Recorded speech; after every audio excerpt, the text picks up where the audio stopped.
Here's some hickory staves, and those raised knots are called burrs or burls, and you have to deal with them when you make a stave into a bow blank. And let me show you what I do when I fire harden when it has a lot of those burrs or burls. When you're using the natural back of the bow, you have to, especially in the spring, you peel the cambium off, peels like a banana off, and you're going to use that pristine back for making a bow.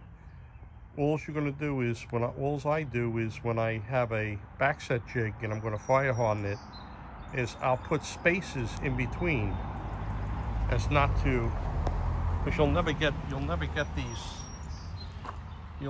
these dips and burls out. You'll never get them out. And so you just put a little filler. These are paint stirrers that I cut up that I put as a filler, and I tighten them down so they conform to the jig. So you have an even bend as best as you can get. Okay, so let me go back and you can look a little better. All right, so that's the idea. Just wanted to show you that you're not going to take any of these out unless you were going to, let's say, remove them and sinew back it or something, you know. But right now I'm going to leave it natural. It's kind of adds a little character, makes it interesting. And then I fire harden it. And when I tiller it, I don't pay attention to the bumps in the back of the bow. I just use the yardstick on the belly and I make a nice bend. And it seems to work out. I made a few bows. I have bumps and lumps and they till it fine. Good afternoon. It's Thursday, May 29th. And we had rain. We had rain for a couple of days, but we had rain this morning and we're going to get a few hour break. So I'm going to fire harden one of the bows that I made out of a sapling. Actually, it's a little thicker than a sapling. But on the bow that comes from a small diameter log or a sapling, you have a curved diameter. And it's okay that you have little spaces and bumps. I have these floor tillered. And this is on a mild backset jig. It's not too bad of a backset jig. And we're going to fire harden this bow. And then I have another one that has some burls, some bumps, a little more character on the back of the bow, the part that's away from you. And what I'll show you is we have to put shims in between because you'll never get it clamped tight. You're not going to take bumps and stuff out, those knots. And we're going to cook it the way it is, but we're going to have, when we tiller it, we're just going to pay attention to the belly of the bow, the part that faces your belly, and we're going to use a yardstick to tiller it. The third bow we're going to fire harden is another Eastern Red Cedar Juniper bow. And that was tough to fire harden last time because I believe that juniper wants to combust a little faster than the other woods. Wood usually combust around 300 degrees. Fire hardening takes place at around 240 degrees. And with the juniper, went back and forth to having a limb smoke to put it up. And when I got done, after like 2 hours, I had a lot of spring back. It really didn't take the set like all the other woods. So actually what I did was I put some weights. I had the bow laying out just like this on a board outside on a sawhorse, and I put blocks underneath here, and I put a weight on the top of this, and I used a heat gun, and I heat for something different. Nobody ever does this really, but I heat the back of the bow. I heated. And believe it or not, heating the back of the bow after it was fire hardened helped take a set. Okay. And we're going to try and see if we can fire harden it just like this and see if we can get it to take the shape of the jig. Or I'll show you heating the back again after it's fire hardened to get it to conform a little better. So we'll have to see. All right, this is just a basic fire hardening video. It covers a little different bows with a little different back of the bow or a little different combustion temperature. And this is my expandable jig. This is a $12 gutter from Home Depot that's cut, and is the end piece is inserted in here, and it's clamped onto a $59 grill and with a strap. The strap is held on with a clamp, a C-clamp, and there's bolts through. This bolt is flush on the top. This bolt is sticking through, and the internal gutter I cut a groove so it could slide and catch on this bottom screw that protrudes into the middle here. This way it's an adjustable jig. Is it flimsy? Yeah, a little flimsy, but you know what? I've done 20 bows on this thing and it's great, okay? The stanchions are target stanchions. They withhold high winds, and they're 2x4s and screws. And this way you could adjust the heat. So that's all. So we have the gutter adjusted to the length of this particular bow, and we have it lined with foil, and because it's tapered up on a back set, I build up foil in the ends a little bit so we use a little less coals. It's tapered up. This way we could heat the ends of the, we could fire harden the ends up to the tips a little better. And we're going to light it up and we'll show you. But I just want to tell you that this is a general fire hardening video that's going to show you that we're fire hardening saplings or small round diameter bows, and another one is the juniper. We're going to have at some point added on to this too, to show you that you have to be careful. It smokes. It's a little tougher to fire harden, and that's it.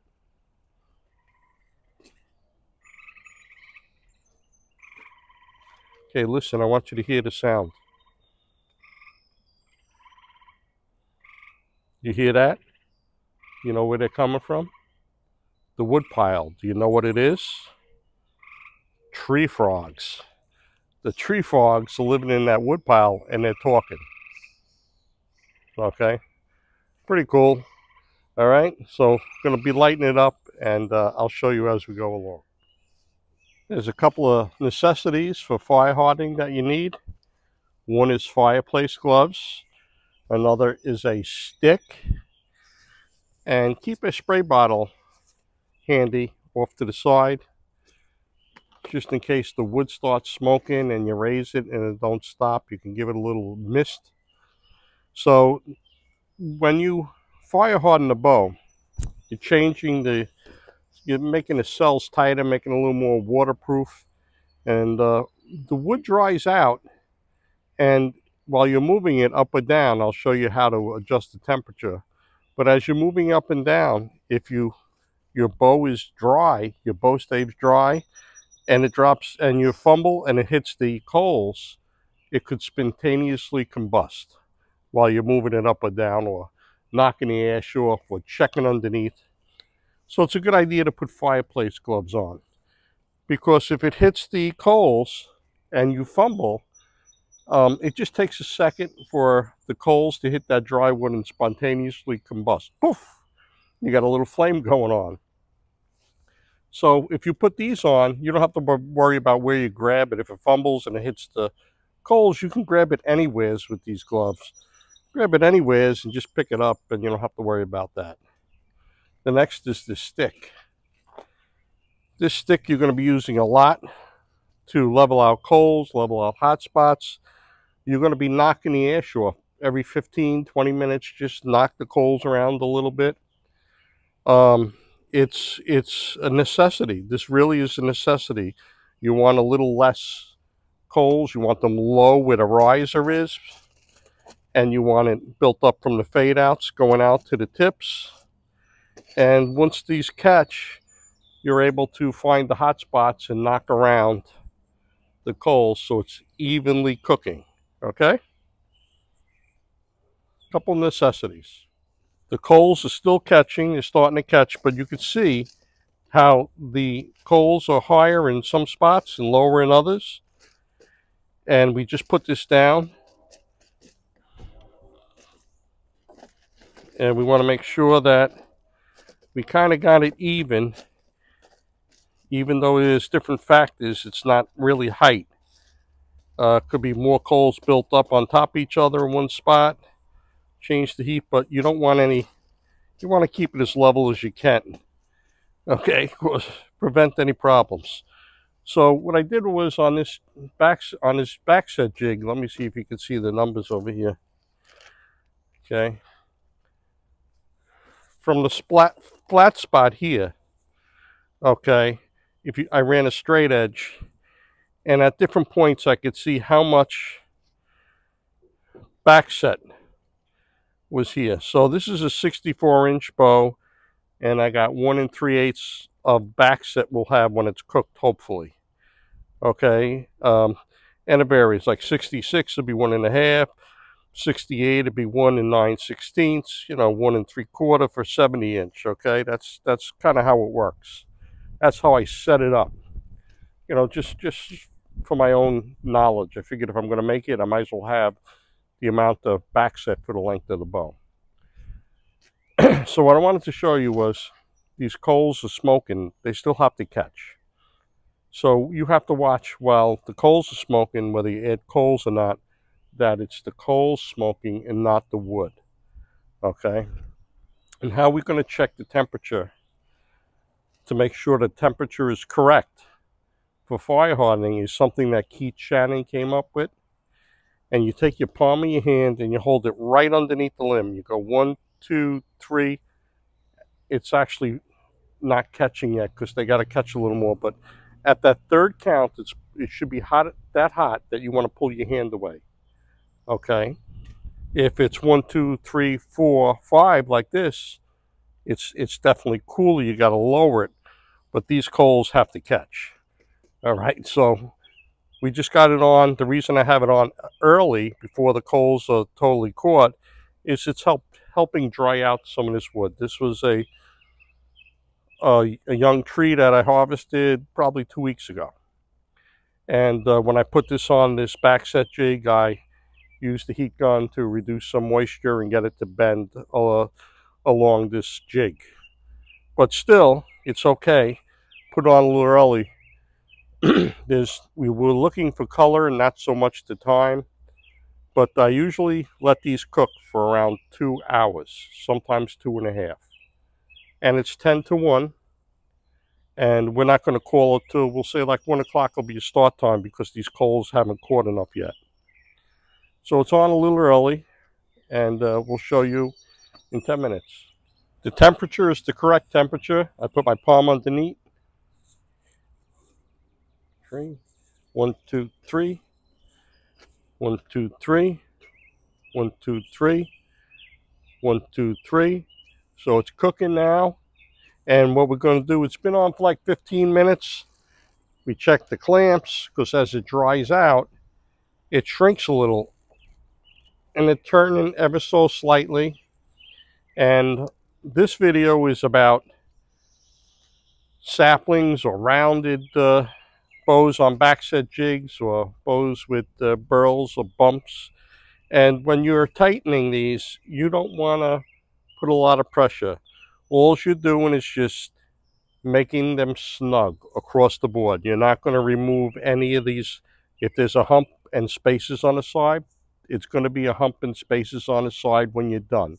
We're just fire hardening it, and we're just snugging up the clamps so they don't fall off. So the majority of the back of the bow stays aligned with the clamp. Okay.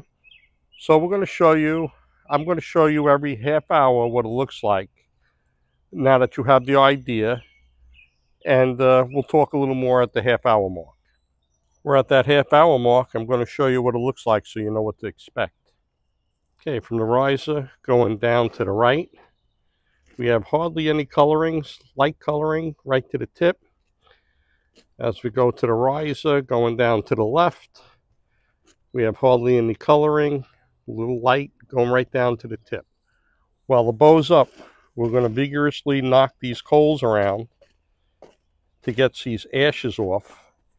And we're not going to add coals yet, but at some point when it looks like it needs it, we're going to add coals. But right now we're knocking off the ash, keep the coals nice and hot so they don't suffocate.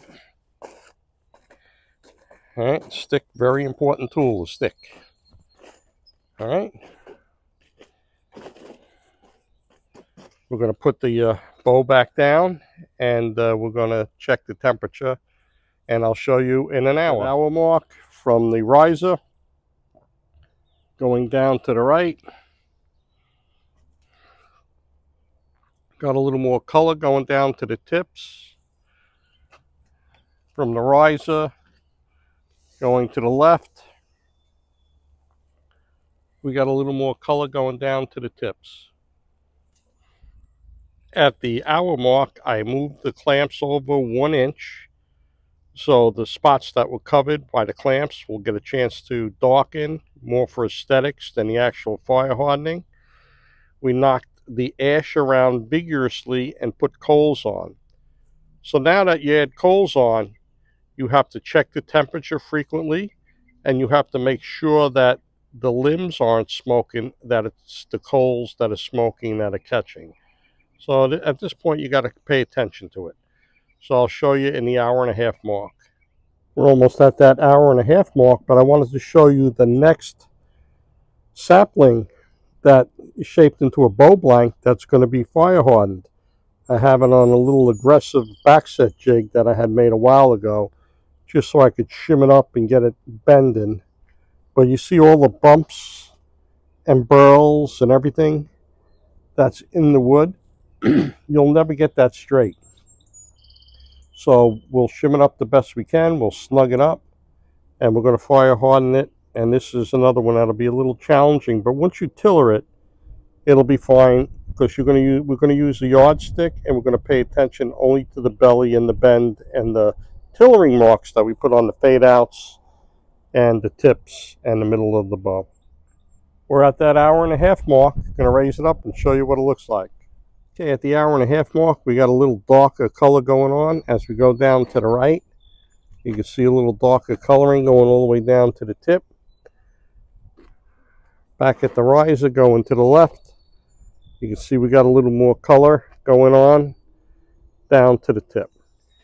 We're at that 2 hour mark. We got nice color throughout the bow. I knocked off the ash on our gutter system and put more coals on. The coals are going now, and as soon as this cools off just a little bit more, I'm going to make the swap and put that bow blank on this one here, and that's the one that's got a lot of burls and divots and different things.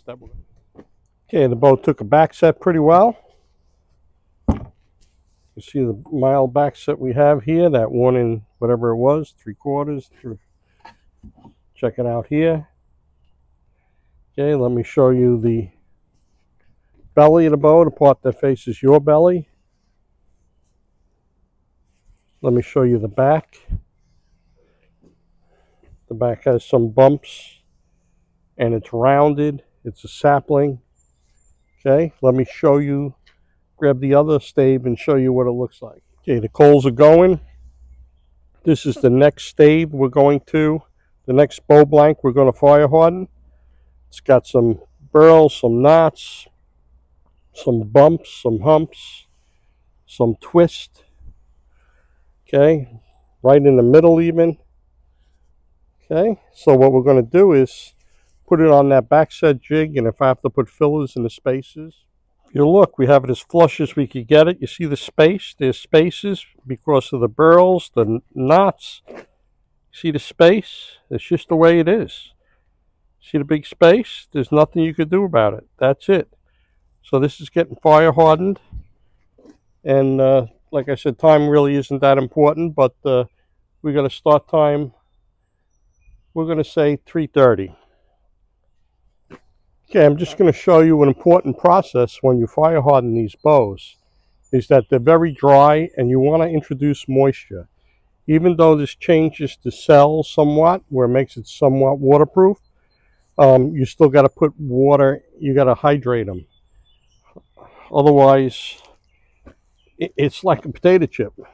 And I was told to me, and that's the best way of putting it. You got to put moisture back in, wet rag dripping.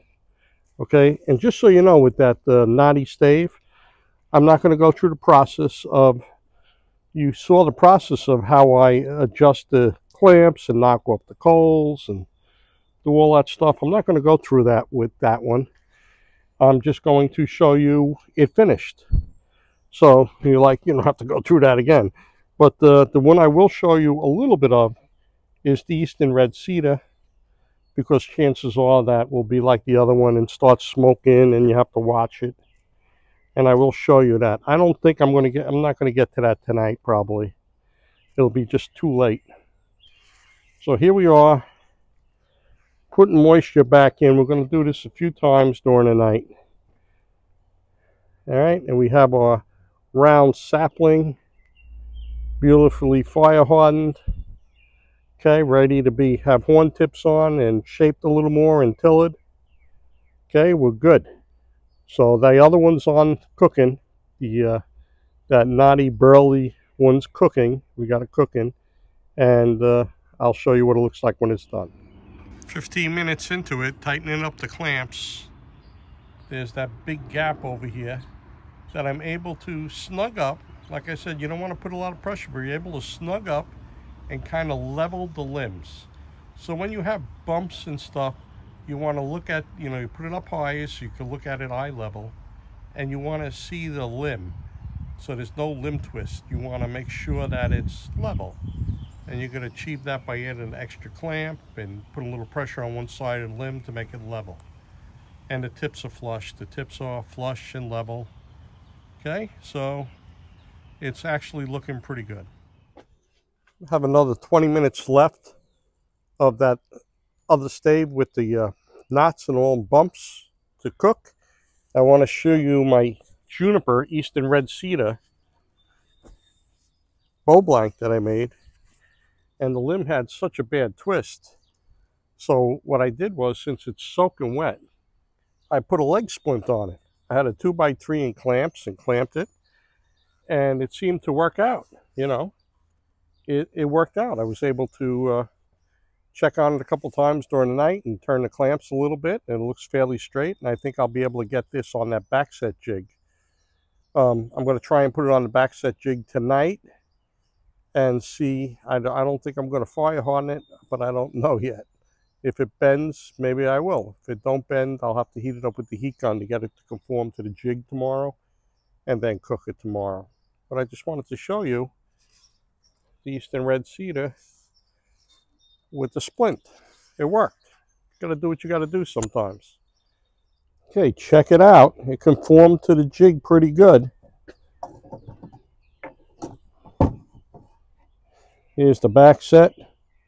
Here's what it looks like this. Okay, it looks pretty good. Let me show you what it looks like up close. Here's the knots. See all the knots, the burls. Over here's a big hump. But it's actually pretty level, other than a little dip over here. We got a little dip. And a little dip here too. All right, but it is what it is, and we'll try to tiller it the best we can. All right, so it's looking good. See the fire hardening throughout. And then what we're going to do is we're going to try and put that Eastern Red Cedar on now. So I'm going to try and see if I can get it to conform to the jig. Well, I got it on the Backset jig. I lit the coals on fire. I guess I'll be staying out late tonight. Got lights on the house. Have to get some bug spray though. I start to see the mosquitoes flying around. And we're going to cook this thing for a couple hours. While I'm waiting for the coals to catch, this second one, this second sapling with the humps and the bumps is getting hydrated. Soaking wet rag. We got to put moisture back in these things. Okay. All right. I'll show you a little of that red cedar while it's cooking, because chances are you're going to see the wood smoking, like if it was like the other one. I think it has a little lower combustion rate. Okay, 3 bows fire hardened one day. All right, I'm too old for this stuff. Be continued. It's 10 to 6. The coals are still catching. I'm going to leave it like this for about 10 minutes. It's just a little bit higher. I'm going to leave it just a little higher for 10 minutes to help dry it a little bit. Check the clamps. And then I'm going to drop it and cook it. Okay, the Eastern Red Cedar is cooking. It's very fragrant and aromatic. But you have to be careful with when you sand it or work with it. It's an irritant and it's poisonous. So you want to wear a mask and goggles and try to avoid like using a leaf blower and putting all that particles in the air. Use a broom, sweep it up, wear a mask while you're doing it. Look up cedar fever on the internet. A friend had cedar fever, he got very sick. He was working with cedar. So that's it. We'll show you when it's done. Okay, it's starting early. We just started it and the wood's smoking. Same problem I had last time. I got to wrap it up. It's been going for about 15 minutes. And by the riser, as high as it is, we still have a little smoke going. So I got to give it a little spritz of water and keep monitoring it. And that's why last time it didn't take the Backset, because it wants to combust before the heat allows it to set. And that's probably why the heat gun, me heating the back of the bow last time, got it to conform a little. Okay, we got about another 40 minutes left. It's cooking. Had a couple of hot spots on the wood, no big deal. As the belly of the bow started to get toasted, it stopped smoking. And I don't think it was steam, because it was a dark spot. So we got about another 15 minutes. We're going to leave it and take it off and show you what we got. It's almost 8 o'clock. The belly of the bow got cooked pretty good. It was an up and down endeavor, but we're going to let it cool just a little bit more. And when I take the clamps off, I'll be curious to see if it took the set of the Backset jig. Because the last one I had, the last Juniper, it was like it wasn't even on a Backset jig at all.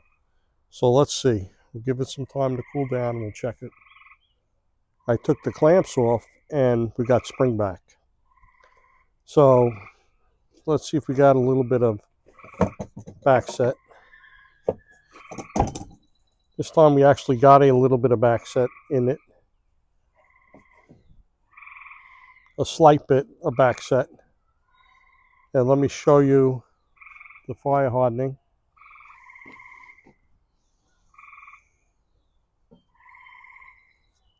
Kept on going on fire where this knot was here, you know, smoking, not on fire, but smoking. Okay, this is a pristine back, pretty good back. And just because I really don't care, I think I'm going to try and tiller this after it's hydrated for a couple of days. I'm going to put string grooves in and try to tiller it without putting any rawhide on it. I have rawhide in the house, but I'm going to try and tiller it as it is. And if it breaks, it breaks. Because to be honest, you know, without having a backing on it and making a bow is part of the fun. And if it breaks, well, it didn't work out, you know. Okay, we're going to hydrate this, hydrate it. I'm going to hydrate this for a couple of days. And I think what I'm going to do is I'm going to leave the natural back that we peeled the cambium off and put string grooves in. And I'm going to see if I can get it to bend without breaking. Now, I have rawhide. I could rawhide back it, but I think I'm just going to just try it. See what happens. If it breaks, it breaks. Right? A little challenge just to see if I can get it to bend without breaking. Okay, so that's the end of this video. Thanks for watching. Every day you get up is a great day. Try to make the best of it. You hear the tree frogs? They're going crazy in the back. All right. Have a good day.